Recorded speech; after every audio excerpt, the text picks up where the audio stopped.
All right. Welcome back to another episode of The Untamed Life. It's Christine. And today I'm talking to all the people pleasers out there, which probably is every single human at some level. But some of us have graduated out of really being in this cesspool of people pleasing. And some of us really, really are struggling with it. And so I want to bring up this topic because it's actually something many of the people who come to work with me are struggling with, surprisingly, right? You'd think that the further up you go up the totem pole, or the further up you go in business, the more of a name you have, the more people you have working for you, the more whatever, that this people-pleasing tendencies go away. But I will tell you that it is crippling some of these guys and women that I have seen. I've, done a little bit. I mean, obviously we all do it at some level. So I'm not going to say I don't do this, right? But I would probably say I tend to be more on the other side of the spectrum. That's like, no, I do what I want when I want, and it's not always popular. And a lot of people get offended, right? Because I don't tend to bend a lot.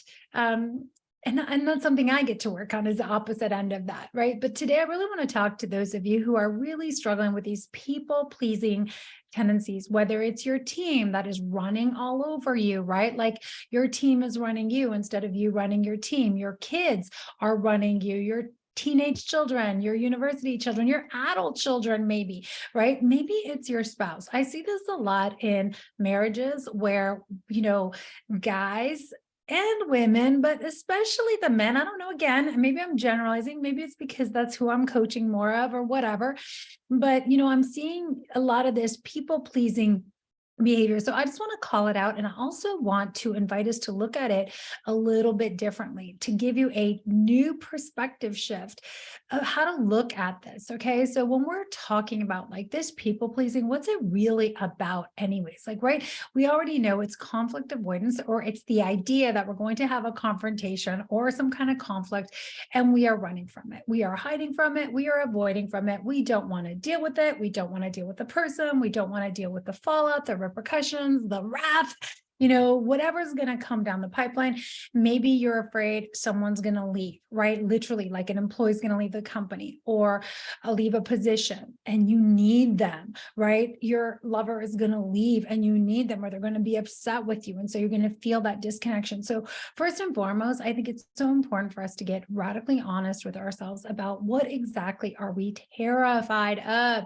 What are you fearing? Because listen, when these things have roots in fear, it never ends up good, right? If you initiate something from a consciousness or a root of fear, it always comes back to manifest more of the thing that you created it in. It may pacify things for a bit. It might soothe the surface, but below, the roots are just getting messier and messier and messier. And eventually, whatever you create in or out of, whatever energy, right? Whatever mindset, whatever state you're in, you end up manifesting more of that eventually. So I just want to say that, for those of you who are people pleasing and you find yourself being posed with, whether it's your inbox getting inundated and you can feel like this internal pressure, like, oh shoot, I got to respond to that person right now or else, right? And maybe it's your wife texting you or your husband texting you, like you're already like your heart's racing because they're saying, hey babe, can you do this for me? Or can you, this thing's coming up. I really want you to go with me, or I need you to be there, or whatever the thing is. And you're like, right. And it's a no for you. It's a no for you. Or maybe it's a not right now. I'm dedicated to something else. But we compromise who we are. We compromise what matters most to us in the moment. We compromise what matters most in the long run for just this avoiding that short-term pain, or the idea of pain. But the root there, right? Initially, we're trying to avoid this sting, right? So that's the first fear. But deep below the surface, there is a deeper fear that I think, you got to get honest with yourself about, like, is this what I'm operating from, right? There's a surface level fear of like, or just like, I don't want to feel the discomfort of being in that awkward conversation. I don't want to deal with it. That's the surface level stuff, right? And a lot of us are always trying to avoid the surface level thing and getting the instant gratification or the instant fix or whatever, pacify, stick a Band-Aid on it, make it temporarily feel better, but you know that nothing ever improves, right? In fact, it actually makes it worse. What I like to do is go right into the root of things and go, okay, what is actually in there that you're terrified of? What is this cave about? Like, what do you know, oh, they're going to leave me. Okay. So then what if they leave you, right? What's the worst case scenario? And then we just kind of keep going down this rabbit hole, because at the end of the day, it's almost like we're fearing death, like it's going to be the death of us, this thing. And we've got to call ourselves back to the knowing, the deeper knowing, the inner knowing in our bones that like that fear is completely irrational. It's planted there. And whenever we operate from fear, we're operating from the energies also of control and manipulation. And so what's funny about this whole people pleasing thing is that when you're people pleasing or you're reacting to someone just to get them to avoid something, you're actually in the same energy. You're in the energy of fear running the show, but you're actually manipulating and attempting to control an outcome, control the other person's mood, other person's response, the other person's action. It's actually a deep spirit of manipulation and control that is running the show. And the reins, right, are the spirit of fear. And I mean, it's hard, right? Because a lot of people who do the people pleasing were like, no, I do it because I care so much about everyone. I hear this all the time. I care too much. I'm like, I believe that that's a distortion, my love. You know, you think you care too much, but you have a distorted view of what it means to care. Somehow it's gotten fuzzy, right? Is it possible that to care, you started carrying the burdens, the reactions, the responses, and making it about you all the time? So you don't want to feel what other people are feeling. You don't want to deal with that. And actually it's rooted in like me, this, I care so much. Because if you truly care, you know, do you want to eliminate every feeling that the other person has, right? Do you want to control all of their emotions and all of their feelings? And do you want them to be controlled? No, but that's exactly what we're doing when we're carrying everything for everyone else in the spirit of caring, right? That's exactly what you're doing when we're enabling other people, right? We're robbing them of their ability to step up. We're robbing them of their ability to actually choose how they will respond, right? And I just want to say that it gets really twisted. It gets twisted up in there. So I just want to come back to this, you know, really double tap, triple tap into this thing that if you are an avoider, and I work with a lot of avoider, and at some level, if you're human, we all have things that we avoid, right? We don't want to see certain things in the face. We don't want to admit that we're playing small. We don't want to admit that we're hiding from our spouse. We don't want to admit that we're terrified of being vulnerable and sharing what we're feeling. Like the list goes on. I had my own revelations over last weekend of things that I was like, wow, I got to admit and accept these things within myself, right? But right now we're talking about the people pleasing aspect. So I want to come back to like, what is it that you actually are dreadfully like terrified of, right? Let's just stare that thing right in the face, right? Because otherwise you are moving from a spirit of fear, manipulation, and control. And I guarantee you, the more you stay in that space, the more of that is going to begin to multiply in your life. It'll start innocently, right? That's how a lot of these tactics work. I really do believe that they have spiritual roots. Yes, there's neuroscience behind it. And yes, there's, you know, mindset behind it. And then there's the physical actions, but everything I do believe has a non-physical root that moves just beyond the mental body, right? So as you begin to operate from these things, oh, I'll just avoid that. Oh, I'll just, you know, be careful, because it's a subtle entry point that we start doing these things and we stop being honest with each other. Now, I think that the fear there is that if I'm honest, then it's going to be rejected. If I'm honest, it's not going to be accepted. And again, I'm going to come back to the energy or the state that you're delivering the honest vulnerable no, share with whatever you're feeling. Like, I can't do that right now without, feeling defensive, without oozing guilt, without waiting in anticipation for the rejection. Because a lot of times we don't realize, we're like, yeah, but every time I try that, they just come back at me with more of it. And the question I always ask my clients is, how did you present it? Were you presenting it like frantically, like needing to defend why you're saying no, or why you're saying not right now? Or were you already expecting and anticipating a negative response? I'm not saying that you're not going to get one, but I really, really know, from doing this myself so many times, trial and testing, working with clients through this, is that the energy that we deliver things in and the expectation truly of, what if it gets to land neutrally? What if I'm okay with whatever response comes out of them, and I just get to be completely centered and grounded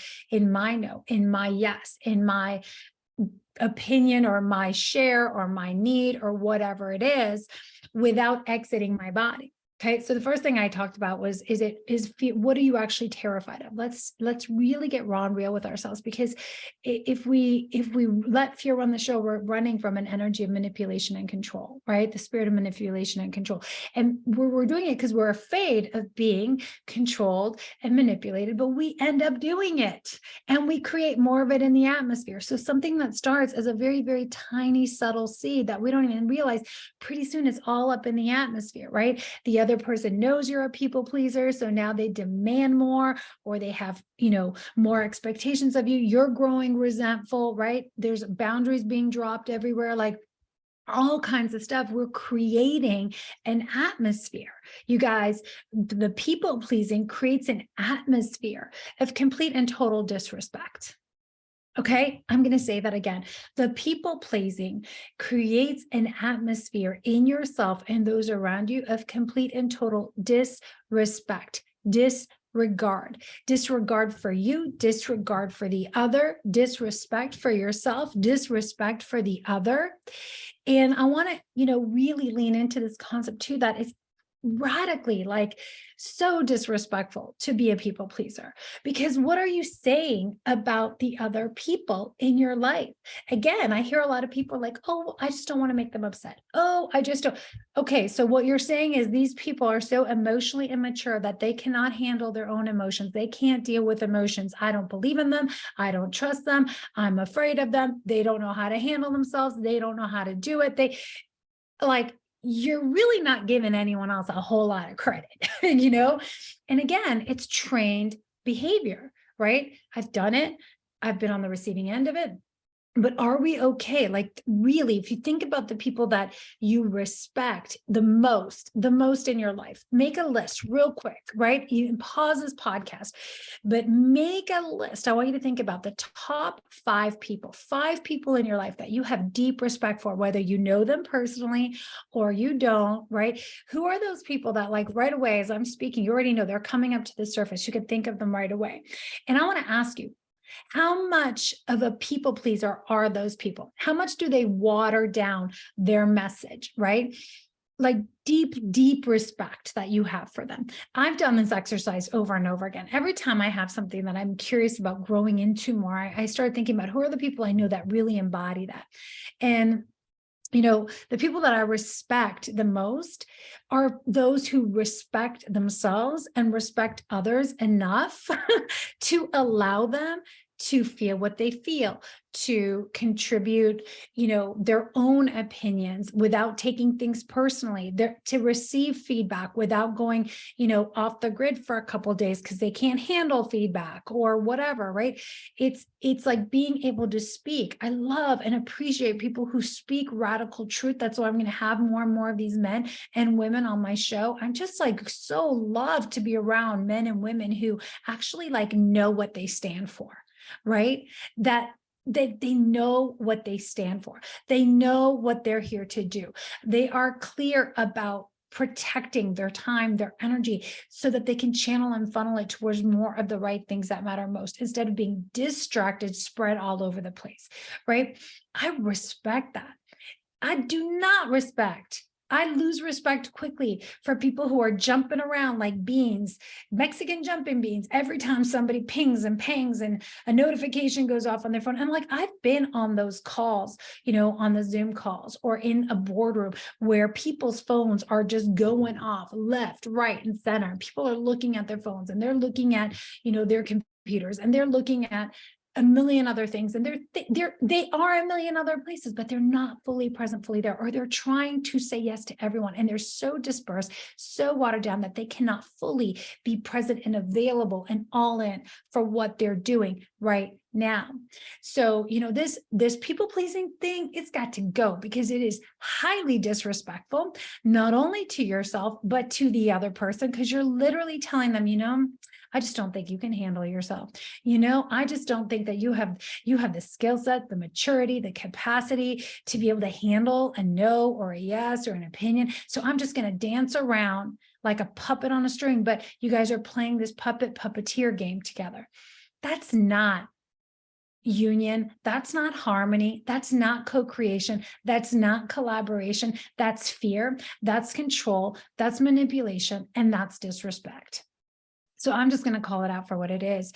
And, it's hard to hear this because a lot of people really feel or have bought into this idea that, no, I'm doing it because I care. I'm doing it because I love her. I don't want them to be upset.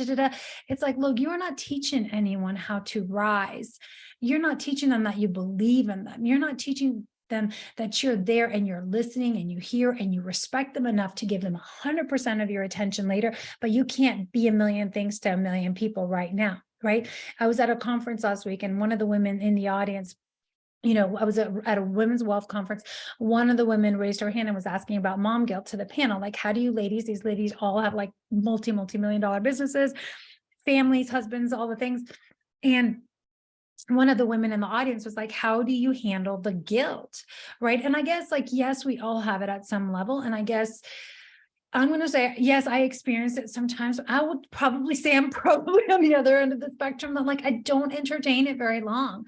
I ditch it. And I love what one of the panelists said. And it is literally the same thing that I tell my clients. I've told my kids, I tell my husband, I tell everyone. It's like, look, when I'm here for you, I am here for you 100%. You're getting 100% of me. If we're going out, if we're going on a trip, if we're going on a family trip, if we're going for dinner, I don't bring my phone.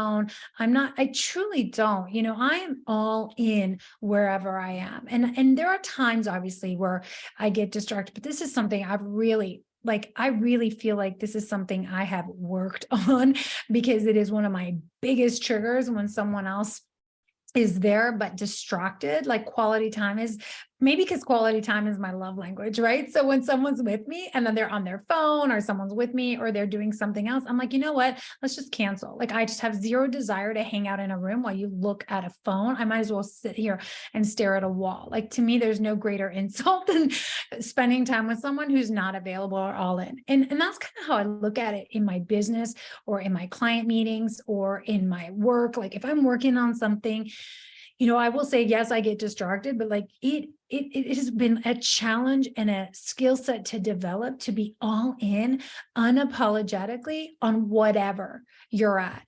And there's something, I'm going to circle back to that respect piece, because, and I'm going to speak from a woman's perspective, from a feminine perspective into the masculine, because another thing I hear a lot is, especially again, in the beginning, when I start working with clients where, men will be like, she's texting me 24/7, all the time, interrupting me at work, needing me, demanding that I reply right now or deal with this right now. And sometimes it's the other way around. Sometimes it's the men doing it to the women, right? It might be your employees for you or your kids or whatever. It doesn't matter. But, the thing is, if you're always available 24/7. And I know that if I text you, it's like, ding, you're going to get back to me right away. Ding, ding, ding. Your doors are always open 24/7. And I know that you do not know how to say no. You do not know how to protect your territory. If I know that you have zero boundaries, you're always wide open. That's actually a terrifying thought, actually, to me as a woman, thinking about, do I actually want to be in a relationship with someone who's just wide open 24/7, who doesn't know how to say no to anything consistently, or is afraid, or is trying to have one foot in both places or 10 different places at once. Like as I continue to grow and I continue to get more and more clear on the vision that God has for me, for our life, more and more clear over the vision that is in my business, the people I want to reach, the work I want to do, the books I want to, like all of the things. The no is getting clearer and clearer and clearer. And I deeply, deeply respect a man and woman who are so unwavering and clear in their no's, because their heck yes is so strong, so clear. And, I think that whether you're in a relationship, how we apply this to a relationship is like, I am so dedicated, I'm so devoted to making sure that I am with this one person, that when I'm with them, I'm all in. And if I'm in this relationship, I'm all in. My doors are not open to 20 other potential conversations from, exes, or entertaining other whatever flirtatious things, or, just there are certain doors that we just shut down because we're not available anymore for that, right? Think about in your relationship, right? Where are you still entangled, saying yes to things that are just open doors that have taken you out of being a fierce protector of the territory and the sacredness of your relationship? I bet everybody's got some kind of open doors, right? It might just be dreaming about, or talking to an ex or something like that. That just got pain from a conversation I had last week with someone else who was having these doors open because they're just friends and this person keeps reaching out. And it's like, how is that helpful? And also, how would that make you feel if you were on the receiving end of that and that was your partner? I really respect the no, right? But we do it because we're afraid, because we don't want to hurt people's feelings. But we don't realize what we're actually doing in the process, which is we're manipulating a whole bunch of outcomes. We're running the whole show out of fear. And they're games that we're playing, and they're dangerous games, because ultimately it makes us unavailable, fully unavailable for the things that truly matters. And it also makes our boundaries and our walls really kind of wishy-washy and unstable. So as I'm beginning to wrap up today, I want to kind of go back through, like, what if we really take a different approach to this people-pleasing tendencies? Because at the core of it, I'm all about just getting to the root of what's actually going on. Like, first of all, let's reframe before we do anything. Let's reframe what it actually is. Let's give it a new definition. I think a lot of people, why we struggle with so many things is we have old definitions of what that thing means, right? We think, oh, I'm a people pleaser because I'm nice and because I care about people and I want other people to be happy. Well, congratulations. Let's upgrade that definition of what it actually means to make people happy, to see other people grow, right? To contribute to other people. Like, let's really upgrade what it means to care for others, to invite others to rise, to give other people an opportunity to be fully seen in all of, like, whatever they're feeling, right? It's okay for you to be upset if I say no. It's okay for someone to be disappointed. It's okay. Maybe they were looking forward to something, but I'm not available right now, but I can do this for you next week or tomorrow or later.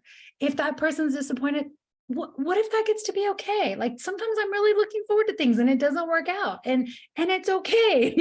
I can be disappointed, and I can still get excited about another thing, right? But when you're trying to rob someone or pacify all of their emotions, like, it's literally like you're trying to sedate someone and control them, stick a pacifier in their mouth like a baby, that's kind of where we started to go wrong. We got a distorted definition of what it means. If I care about my baby's never going to cry. Really? Crying is a signal, right? And this is part of the problem. We are taught, even from a young age, that, like, oh my gosh, don't be sad, don't be disappointed, don't cry, why not? For what reason? Then why do we have those emotions? Those emotions are there on purpose, right? And from the beginning of time, somehow along the way, we've bought distortions that to have those emotions of disappointment or sadness, or someone saying no to us means, like, oh, they don't love me, they don't care about me, they don't like me, and we make up all of these stories, and we have made up all of these stories along the way. So step number one is, as we leave today, is really like, what if we get to upgrade our definition? If you're showing up because you truly love your husband, you truly love your wife, you truly love your kids, like, what is the level 2.0 of love and caring and respecting them and honoring them and honoring yourself and like setting a higher standard? Like, what does that get to look like, right? I really want to invite us all into upgrading the way that we're looking at some of these old definitions that we've just took on. And now it's kind of like, they're just not working for us anymore. You know, they're outdated. There's something broken about that definition. So let's move it back into alignment. The second thing then is like, okay, if that's truly the definition, right? To care about someone is allowing them to access their own strength, right? Allowing them to experience their own struggle a little bit without just jumping and saying, yeah, I'll do it, I'll do it, I'll do it, I'll do it, right? Because you're afraid they're going to be upset at you. And by the way, I want to share a real quick example, but what are you actually afraid of? And can we just kind of slow down and really look at that fear and breathe into it a little bit and go, you know what? Like, is that really, truly going to happen? Really?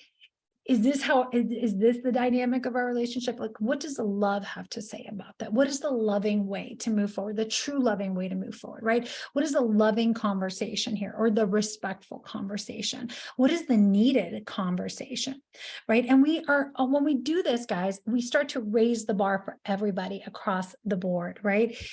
And again, it does not matter if it's a husband, wife. I'm going to give a quick example with my mom. My mama, my dear mama, she's 74 years old. She just moved down here from Canada after being in Canada for over, I think, 12 years with me. She came up there with me when I had first started my bricks and mortar business in Canada. I was a single mom at the time. And, she's an amazing, amazing woman. Anna, Nona, you guys, maybe I'll have her on the show sometime. But recently we relocated her down to North Carolina. And here's the thing. My mom is the most amazing, loving, like the most unconditionally loving person. She'll do anything for anyone. And over the years, one of her biggest struggles has really been with her confidence and her worrying, right? She's just like a Nona, like she worries. And I noticed that as she got older, she's been kind of like retreating and retreating. And yes, some people do this when they get older, right? They start to retreat. They start to believe in less and less in themselves because they start doing a lot of the repetitive things and they don't veer off into the unknown, right? They stay where it's comfortable, the most dangerous place to be. It's where you lose yourself.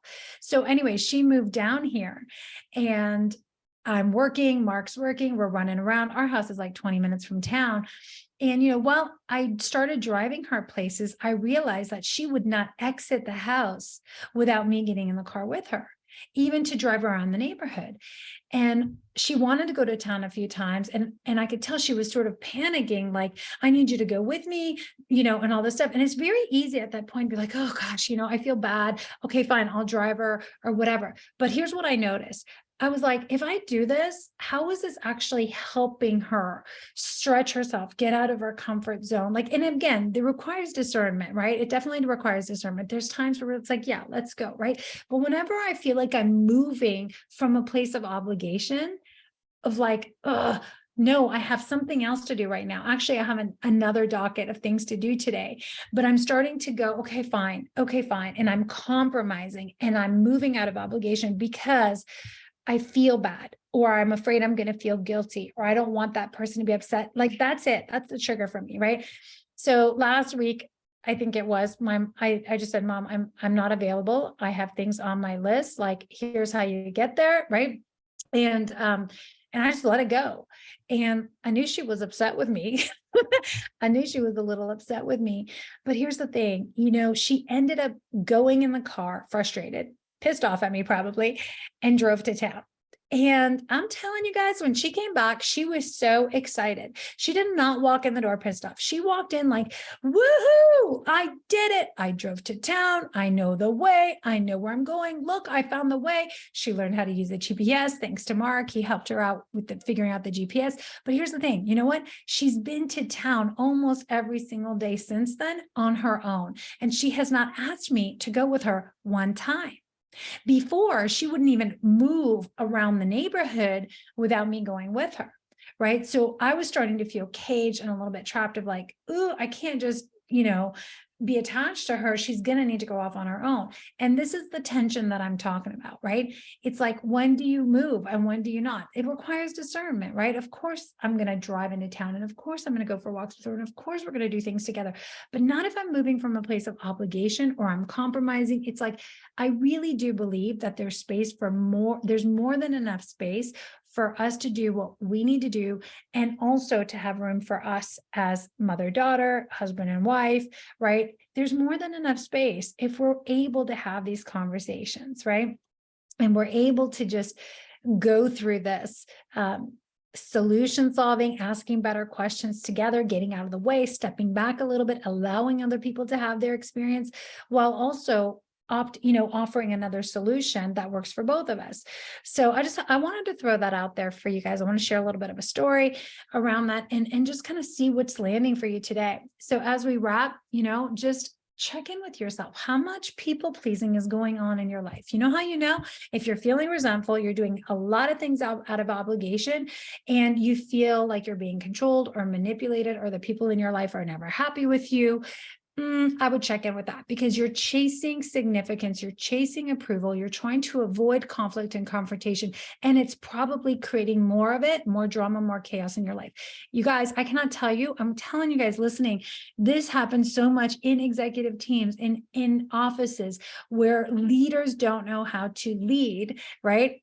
Don't know how to take the reins of their ship, because they're terrified of everybody either leaving or saying something about them and not liking them, or right. And before you know it, the ship is running you, right? Instead of you really being the leader that creates such a place of safety and respect for everyone, that everybody rises. So where are you caught up in these webs of people pleasing, right? Moving out of obligation, moving out of resentment, feeling trapped, feeling controlled, never feeling like you're satisfying the people in your life. I invite you to really cut the cords, upgrade your definition of what it means to lead, to respect, to show up for other people, to allow them to respect themselves, to show up as well in the equation, right?